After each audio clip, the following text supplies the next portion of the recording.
حضرت علی رضی اللہ عنہ نے فرمایا، آج اگر زندگی مشکل ہے تو کل کی آسانی کا وعدہ بھی اللہ نے کیا ہے۔ اللہ سے مانگو، خوب مانگو، اللہ تمہیں امید سے بڑھ کر دے گا۔ یا اللہ میرے دل سے ہر اس چیز کی طلب مٹا دے جو میرے دل کو مایوس کرتی ہے۔ اگر دنیا میں سکون ہوتا تو لوگ اللہ تعالیٰ کو بھول جاتے۔ سکون تو صرف ان لوگوں کے پاس ہے جو اللہ کی رضا کو اپنی رضا سمجھتے ہیں۔ جب کوئی پریشانی نہ حل ہو رہی ہو اور نہ ہی ختم ہو رہی ہو تو آپ درود شریف کی کثرت کر لیں، مشکل ختم ہو جائے گی۔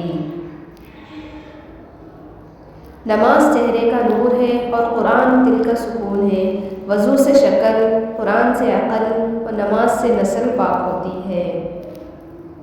جب آپ رب سے محبت کرتے ہیں تو وہ آپ کے دلوں میں صرف انہی لوگوں کو بسنے دیتا ہے جو آپ کی محبت کے قابل ہوتے ہیں۔ جب کوئی امید نہ ہو تب زیادہ یقین سے مانگو، کیونکہ معجزے خدا کی شان ہیں۔